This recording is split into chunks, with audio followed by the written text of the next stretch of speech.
आला खंड काम में आपका स्वागत है।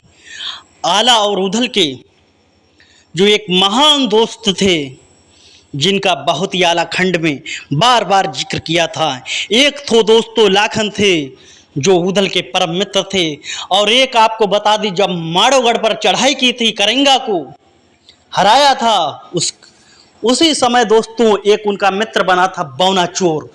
ये लोग लड़ाई लड़ते थे, बौना चोर भी लड़ाई लड़ता था, क्योंकि वो गुप्त तरीके से राजाओं का पता निकालता था, सारे रहस्य जानता था।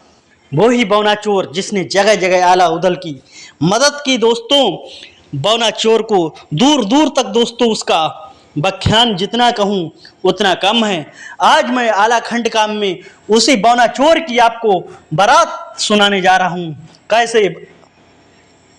कैसे दोस्तों बौना चोर का विवाह हुआ, आला उधल ने कैसे विवाह कराया, कौन कौन सी वो शर्तें जो पूरी की आला उधल ने बौना चोर की बारात में, बौना चोर के विवाह में।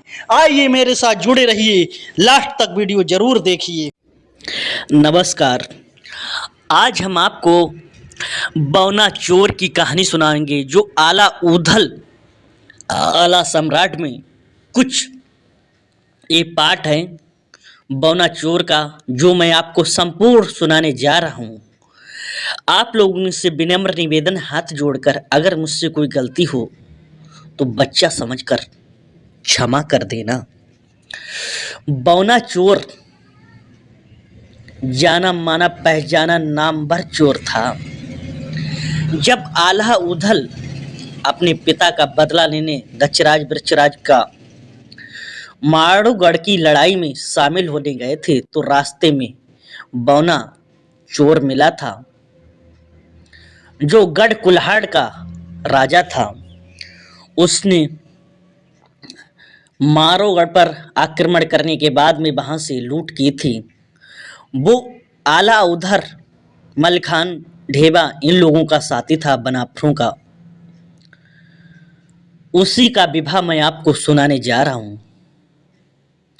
आपने गायकों के माध्यम से सुना होगा, मैं आपको इस कहानी के माध्यम से सुनाने जा रहा हूं।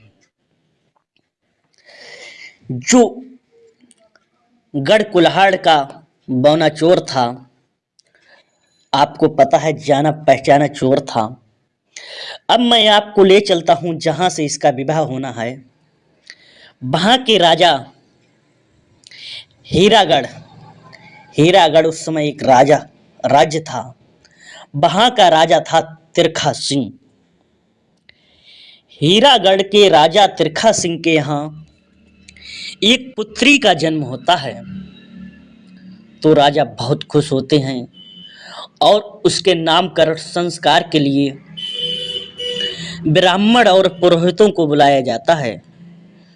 वो लोग ग्रह और नक्षत्रों को देखकर बताते हैं, हे राजन, आपकी बेटी का विवाह एक चोर के साथ होगा। वो जाना माना चोर होगा, बड़ा नामवर चोर होगा। राजा बोले, ऐसा नहीं हो सकता है। तो वो बोले, ब्राह्मण लोग, ये ग्रह नक्षत्रों की चाल है, यही बता रहे हैं। उस पुत्री का नाम रखा रतन कौर। धीरे धीरे समय बीतता गया। एक समय महारानी ने बांदी से कहा, हे बांदी, राजा को बुला लाओ। बांदी राजा के दरबार में पहुंचती है, तिरका सिंह के दरबार में, और राजा को बुलाने को कहती है। राजा आते हैं और रानी उन्हें पलंग डालती है और राजा बैठते हैं। राजा रानी का चेहरा देखकर कहते हैं, हे रानी, क्या दिक्कत है, आज आप बहुत उदास हो। रानी कहती हैं, उदास की तो बात है, हमारी बेटी विवाह योग्य हो चुकी है, आपका कुछ ध्यान ही नहीं है।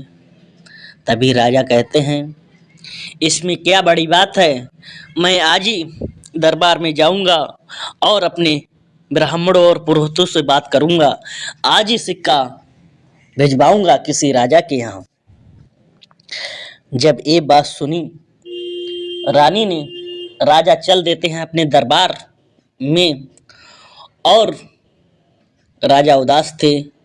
सेनापति मंत्रियों ने पूछा, राजा, हे राजन, आप क्यों उदास हो, क्या कारण है? राजा बोलने लगे कि आप लोगों को तो पता है कि मेरी एक पुत्री है जिसका नाम रतन कौर है। वो विवाह हो के योग्य हो चुकी है। उसके लिए मुझे टीका भिजवाना है, सिक्का। नाऊ और ब्राह्मण ने कहा, अभी मैं मुहूर्त देखता हूँ, और लिखने लगे पत्रिका। ब्राह्मण जी बोले, राजाओं के विवाह में कुछ शर्तें होती हैं, कि आप कुछ शर्तें रखोगे? राजा बोले, मैं बिल्कुल शर्त रखूंगा। उसके बाद में राजा कहते हैं, मेरी शर्तें सुनिए। जब पत्रिका लिखी जाती है तो राजा की शर्तें बहुत ही कठिन होती हैं। राजा कहते हैं, पहली शर्त है मेरी कि हमारे जो राज्य है, राज्य के चारों तरफ से रेतीला क्षेत्र है, चारों तरफ रेता ही रेता है। ऊपर से तो रेत है, नीचे दंदल है। उस पर अगर हाथी भी निकलेंगे वो नीचे समा जाएंगे।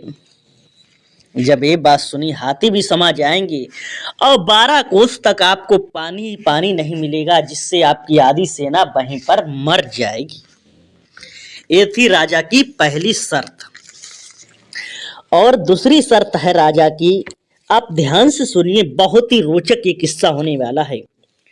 दूसरी शर्त है, अगर आपने उसको भी पार कर दिया, फिर आपको मिलेंगी जहरीली चींटी, उड़नी चींटी, कीड़े मकोड़े, उनसे युद्ध करना पड़ेगा। वो जहरीली चींटी आपको उड़ के काट लेंगी, उससे भी सेना आपकी मर जाएगी। उसके बाद में 2 शर्तें हो गई। तीसरी शर्त लिखिए, विशाल नदी है, राज्य के चारों तरफ विशाल नदी है। उस नदी में भयंकर भयंकर मगरमच्छ रहते हैं, भयंकर भयंकर मछलियां रहती हैं। उनसे भी आपकी सेना नहीं बच पाएगी। और अगर आपने नाकों को भी, मगरों को भी मार दिया, फिर नदी पार करने के लिए वहाँ पर एक भी नौका भी नहीं है, उसको भी पार करना होगा। ये 3 शर्तें हो गईं। चौथी शर्त है आपकी, वो पार कर लिया, उसके बाद में भयंकर जंगल आएगा। जंगल में दानव है, दानी है, जो मनुष्यों को भक्षण करते हैं। वो आपकी सेना को नहीं बख्शेंगी, उनसे भी युद्ध लड़ना पड़ेगा। ये आपकी चौथी शर्त है।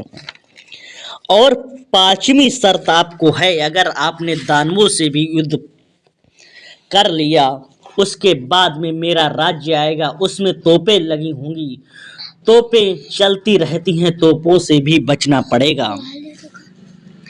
अगर तोपों से भी आप नहीं बच पाए, अगर तोपों से भी बच गए, तो आपको ये 5वीं शर्त के बाद में आपको एक 6ठी शर्त पूरी करनी पड़ेगी। 6ठी शर्त में मेरी महारानी के पास एक अंगूठी है, स्वर्ण की जड़ी हुई, वो आपको किसी योद्धा को भेजकर ले जानी पड़ेगी, बिना बताए, बिना पता करे। ये 6ठी शर्त है। ब्राह्मण इस पत्रिका को लिख रहे हैं। उसके बाद में 6ठी शर्त पूरी करने के बाद में 7वीं शर्त है, ध्यान से सुनिए। एक हीरा है, जो हीरा है वो रात्रि में भी प्रकाश करता है, उस हीरा को भी ले जाना पड़ेगा। अब आपने अगर हीरा की भी शर्त पूरी कर दी, उसके बाद में 8वीं शर्त है आपकी, ध्यान से सुनिए। मेरे यहाँ एक ऊँटनी बंधी हुई है, ऊँटनी को ऊपर सवारी करके आपका कोई भी योद्धा उसे मेरे दुर्ग से बाहर निकालेगा। ये थी 8वीं शर्त। अगर 8वीं शर्त भी आपने पार कर दी तो आएगी 9वीं शर्त। 9वीं शर्त में है कि हमारे जो बेटा हैं, पुत्र हैं, जो शांतामल से युद्ध करना पड़ेगा। अगर आपने मेरे बेटे शांतामल को भी पराजित कर दिया और मेरे बेटा प्रीतम को भी पराजित कर दिया, उसके बाद में आपको मेरी मेरी टेक से भी युद्ध करना पड़ेगा। राजा ने कहा मेरी तलवार से भी युद्ध करना पड़ेगा। ये थी राजा की 10 शर्तें। श्रोताओं, प्यारे दर्शक, इस वीडियो को, इस कहानी को ध्यान से सुनने की बात यह है, ये 12 शताब्दी की बात है, जब राजा ने, जो तिरखा सिंह राजा था, उसने ये 10 शर्तें लिखवा दी। और 10 शर्तें लिखवाकर पंडित और नाव को टीका का, सिक्का का सामान लाद कर खच्चरों पर और घोड़ों पर दे दिया। अब नाई और पंडित चल दिए हैं। चलते चलते पहले पहुंचते हैं दिल्ली में पृथ्वीराज के यहाँ।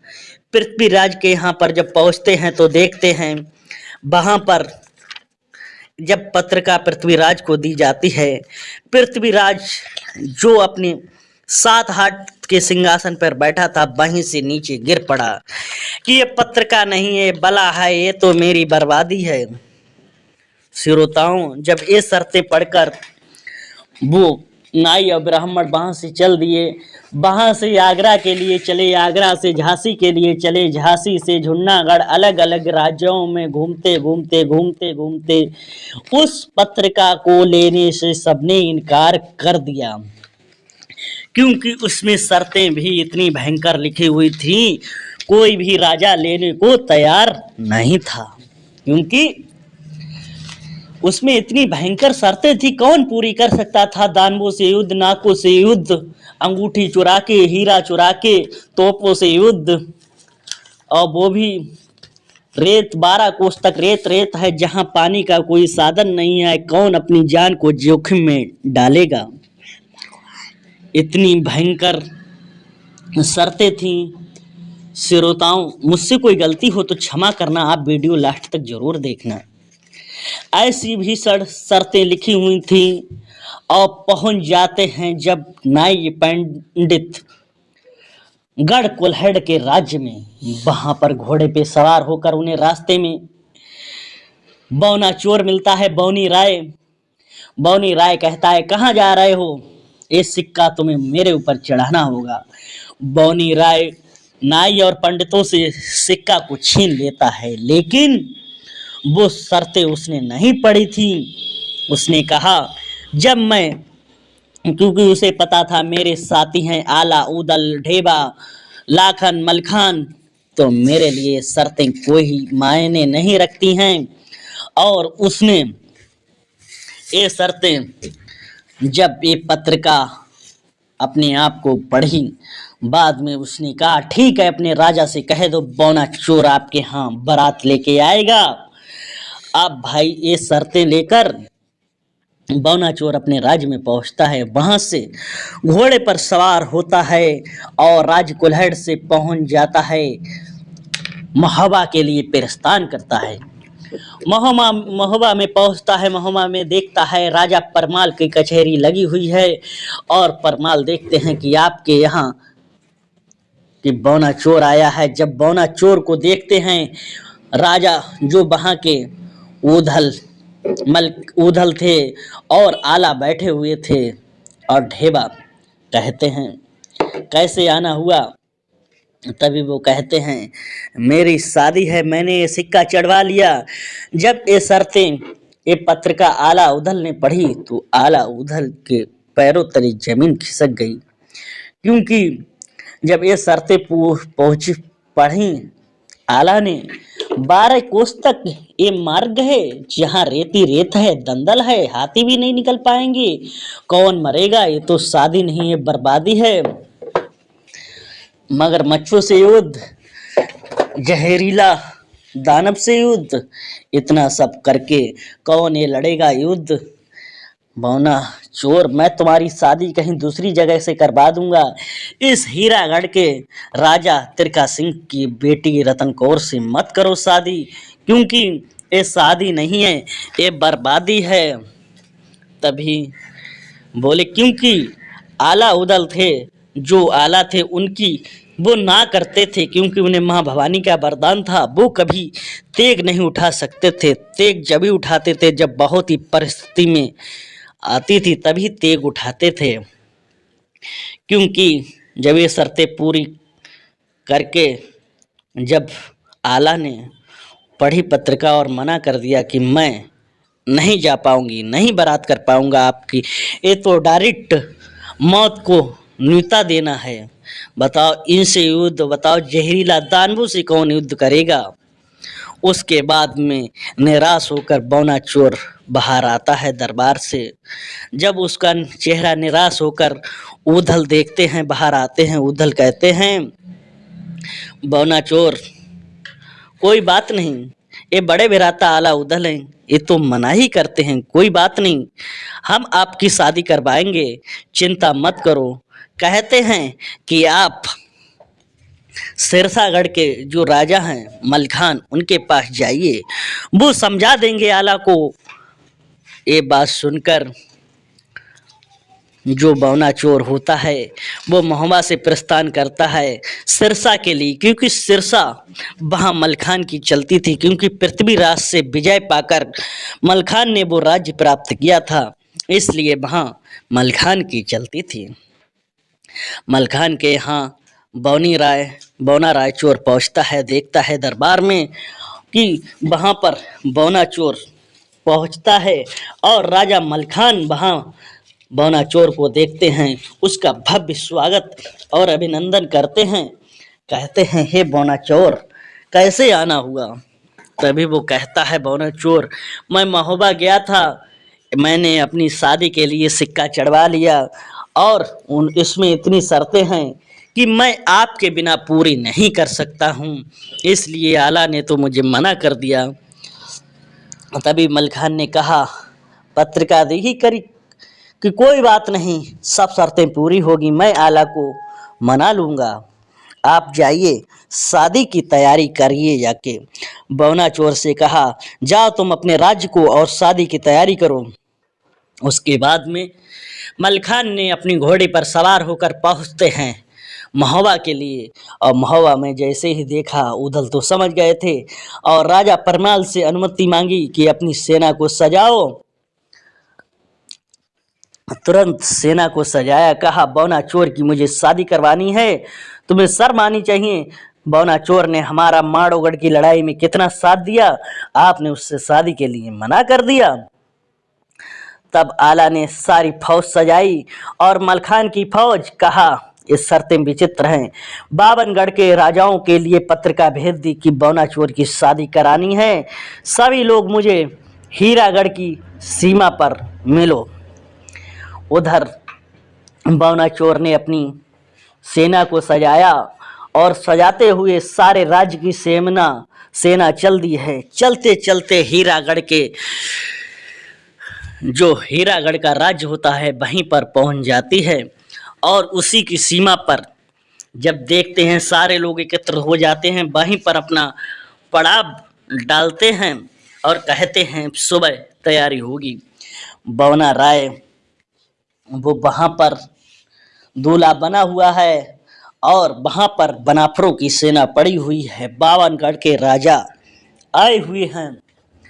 कहते हैं, ये तो बहुत कठिन दुर्ग मार है, यहाँ तो जान की जोखिम है, क्योंकि 12 कोस तक रेतीला मार्ग है, चाहे इधर से जाओ चाहे उधर से जाओ, ये भी दलदल है, यहाँ पर हाथी भी लग जाएगा। उसके बाद में जैसे ही मलखान ने बर्मा निकाला और वहाँ पर छेद किया, एक माता के प्रताप से एक रोड तैयार कर दिया। जब सेना ने रोड तैयार कर दिया, उसके बाद में लोगों को प्यास लग रही है, भूखे मर रहे हैं, क्योंकि वहाँ पर पानी नहीं था। जब मलखान ने वहाँ पर बर्मा लगाया और पानी निकाला, पानी पी के जो पहली शर्त थी 12 कोस की, वो सारी सेना ने पूरी कर ली। अब कहा दूसरी शर्त क्या है। दूसरी शर्त थी जहरीली चींटी, जो सेना के ऊपर आक्रमण कर देती थी कि अब इसको कैसे पार करेंगे। जब वहां हजारों लाखों की संख्या थी सेना की, जब लाखों की संख्या सेना की थी, इसमें कैसे इसको पार करेंगे। जब लाखों की संख्या एक साथ चलती थी, एक साथ चलने पर जब अंधेरी धूल उड़ती थी, सारी चिटियां, सारे कीड़े मकोड़े वो धूल में ही उड़ गए थे, क्योंकि चिटियां उड़ने की ताकत तो थी। जहां लाखों की संख्या में अगर संख्या में लोग पहुंचे तो वहां धूल मिट्टी तो उड़ेगी ही, क्योंकि ये दूसरी भी शर्त महाभवानी के प्रताप से ये भी पूरी कर ली। अब वो शर्त पूरी कर ली माँ भवानी के प्रताप से। अब वो तीसरी शर्त थी जो आपको बता दें। तीसरी शर्त थी विशाल नदियां, क्योंकि राज्य के चारों तरफ प्राकृतिक विशाल नदियां थी और उन विशाल नदियों में बहुत सारे मगर रहते थे। जब तीसरी सत नदी के पास पहुंचे कि इस नदी को जैसे ही घुसे उसमें मगर निकला, कहा सावधान। ताला सैयद बोले सावधान, इस पे पहरा लगाओ रात में, क्योंकि बहुत सारे नाके हैं। जैसे ही उधल ने पहुंचे आगे और भाला से जितने सारे नाके थे सब मार दिए। अब नाके तो मार दिया, वहां पर कोई दरिया पार करने के लिए कोई नौका नहीं थी। फिर क्या होता है, उधल ने अपना घोड़ा पर सवार होके, उड़ना घोड़ा था उन पे, वो देखने लगे, घाट का पता लगाने लगे। देखा काफी कोस दूर पर एक नाव खड़ी है, वहां पर उतारा घोड़ा की मल्लाह से कहा मल्लाह मुझे इस पार से उस पार जाना है कि यहाँ पर नाव कोई क्यों नहीं है। कहा बौना चोर ने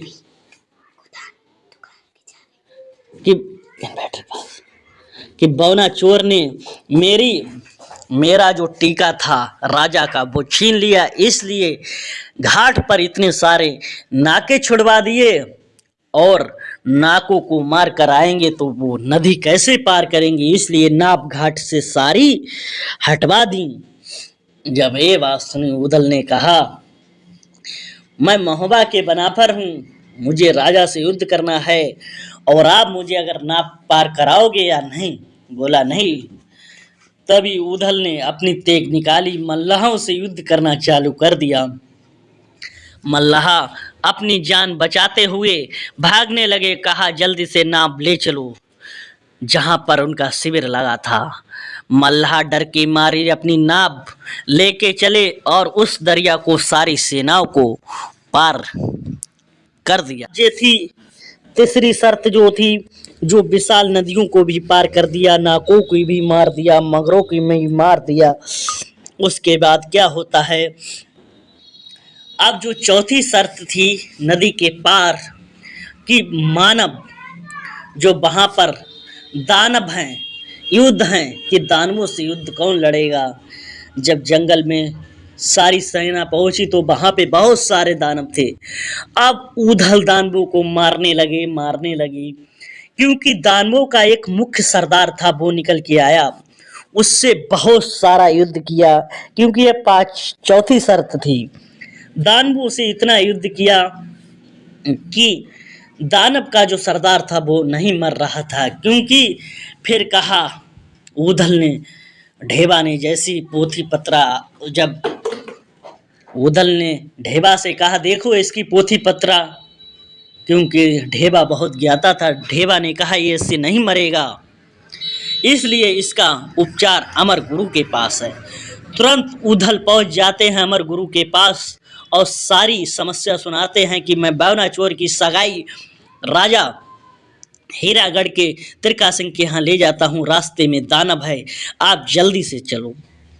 अमर गुरु ने सुनी आला की टेर देर नहीं लगाई, तुरंत आ गए। उन्होंने जैसे ही अपने मंत्र उपचारिक से पता किया किस दानव की एक गुफा है जंगल में, उसमें शिला रखी है, उस शिला के जो गुफा के अंदर एक पिंजड़ा है, पिंजड़ा में एक तोता है, उसके अंदर एक पिराण है। तभी उदल ने कहा चलो बौना चोर, तुम इसके ज्ञाता हो, तुम चोरी करने में माहिर हो, तुम चलो। जैसे ही उधल ने सिला उठाई और अंदर से तोता का पिंजड़ा मिला और तोते की टांग तोड़ी, तोते की गर्दन तोड़ी, वैसे ही वो दानव वहां पर मर गया। अब 4 शर्तें पूरी कर ली। अब सुनिए श्रोताओं, अब चलते हैं हीरागढ़ की तरफ। हीरागढ़ में राजा जब उठे और कहा, चलो आज जंगल में शिकार खेलने चलेंगे। राजा हीरागढ़ के तिरका सिंह शिकार खेलने के निकले अपनी सेना की तरफ। उधर जो बनाफरों का शिविर लगा था, उन्होंने देखा ये तो राजा हीरागढ़, हीरा जो तिरखा सिंह है हीरागढ़ का राजा, ये मेरे पास में क्या कर रहा है, लग रहा है इसने चढ़ाई कर दी है। उस राजा से सेनाओं का युद्ध होने लगा। राजा को बंदी बना लिया और कहा, चलो अब सूचना दी जाए। वहां पर का सूचना देने की कोई भी जरूरत नहीं है। बौना चोर ने कहा, यही तो मौका है शर्तें पूरी करने का, कि जो अंगूठी हीरा लाने का। तब बौना चोर ने, राजा तो वहां पर बंदी पड़ा था, बौना चोर ने राजा के कपड़े उतार दिए और कपड़े उतार कर जो पहुंचता है, राजा के कपड़े पहनकर बौना चोर सेना के साथ में पहुंचता है महल पर।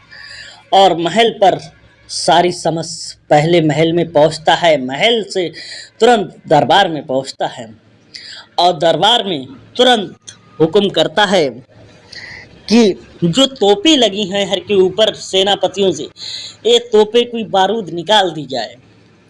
भाई राजा की बात कौन टाल सकता था, उन्हें क्या मालूम ये तिरका सिंह नहीं है, ये बौना चोर है। तोपों की बारूद निकाल दी। तोपों की बारूद निकालने के बाद में फिर शाम हो गई। जब दरबार समाप्त करके कहता है, मेरे सिर में बहुत दर्द होता है, बौना चोर कहता है, मेरे सिर में बहुत दर्द होता है, मुझे पालकी का इंतजाम किया जाए और मुझे अपने महल महारानी के पास ले जाया जाए। उधर राजाओं की पालकी होती थी, पालकी का इंतजाम किया जाता है। पालकी पर बौना चोर बैठता है और अपने महल में पहुंचता है। वहां पर पलंग बिठाया, पलंग डालकर रानी बोलती हैं, हे नाथ क्या बात है, आज आपके सिर में दर्द हो रहा है, क्या दिक्कत है। राजा जो बौना चोर था, राजा के भेष में बौना चोर कह रहा है कि आज मेरे सिर में दर्द हो रहा है, ईद होते होते कि शादी का भी कुछ समय नहीं रहा, हम लोग अपनी बेटी रतन कौर की शादी बौना चोर के यहाँ हिरगिज नहीं करेंगे, चाहे कुछ भी हो जाए।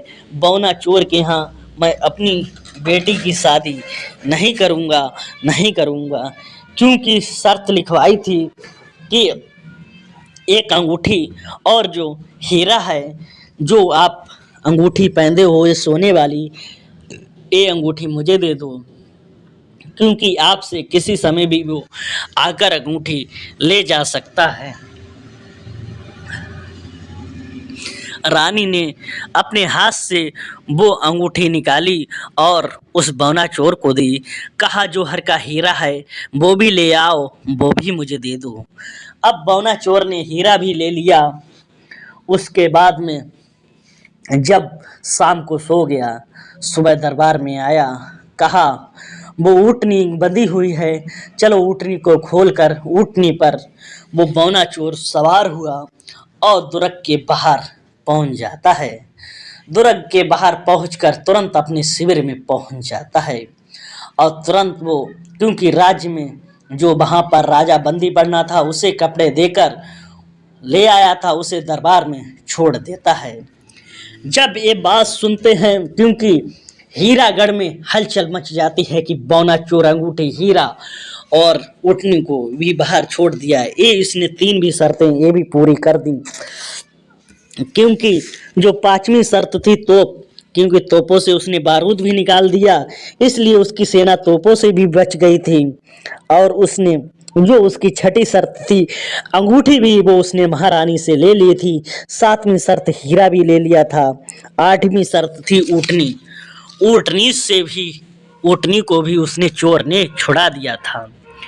ये शर्तें पूरी कर ली थी उसके बाद में तुरंत पूरी सेना आ जाती है हीरागढ़ में। और जब ये बात राजा को पता लगती है, राजा आग बबूला हो जाता है, गुस्से में आ जाता है। अपने पहले जो बड़े पुत्र थे प्रीतम सिंह को बुलाता है, कहता प्रीतम सिंह तुरंत सेना की तैयारी करो, युद्ध की तैयारी करो, जाओ युद्ध करो जाके। उधर प्रीतम सिंह जाता है अपनी सेना को लेकर, उधर बनाफरों की सेना बनाचोर की सेना युद्ध के लिए तैयार होती है। घना घोर युद्ध होता है प्रीतम सिंह और बनाफरों में, क्योंकि उसके बाद में प्रीतम को बंदी बना लिया जाता है। बंदी जब बना लिया जाता है तब सेना छोड़कर प्रीतम को भाग जाती है राजा के पास में। राजा उसके बाद में अपने छोटे बेटे शांतामल को कहते हैं, हमारा बड़ा भाई, हमारा बड़ा बेटा जो बंदी बन चुका है, तुमको जाना है, युद्ध करना है। तभी शांतामल भी जाता है श्रोताओं और युद्ध करता है वहाँ पर, क्योंकि शांतामल की भी उधल और मलखान और ढेवा लाखन इतने सारे बावनगढ़ के राजाओं से पेश नहीं पड़ी, क्योंकि उसे भी शांतामल को भी बंदी बना लिया जाता था, बना लिया, क्योंकि ये नवी शर्त थी शांतामल प्रीतम से युद्ध लड़ना। जब उनसे युद्ध लड़ लिया उसके बाद में कहा अब राजा की पेश क्या चलती, जब राजा तो वैसे ही घायल अवस्था में था। 10वीं शर्त राजा से युद्ध। राजा तुरंत बनाफरों की सेना में बौने राय के पास पहुंचता है, सबके पैर छूता है और कहता है, हे राजाओं, मुझे क्षमा कर दो, क्षमा कर दो, मैं अपनी बेटी रतन कौर का विवाह आपके बौनाचोर के साथ करता हूँ। श्रोताओं, इतनी घनघोर शर्तें बनाफरों ने पूरी की और बौनाचोर का विवाह हीरागढ़ के राजा तिरखा सिंह ने बौनाचोर के साथ अपनी बेटी रतन कौर का विवाह कर दिया था। ये था संपूर्ण विवाह। अगर मुझसे कोई गलती हो तो क्षमा करना और मेरे इस वीडियो को लाइक शेयर चैनल को सब्सक्राइब करना। ये थे बौनाचोर का संपूर्ण विवाह। जय हिंद, वंदे मातरम।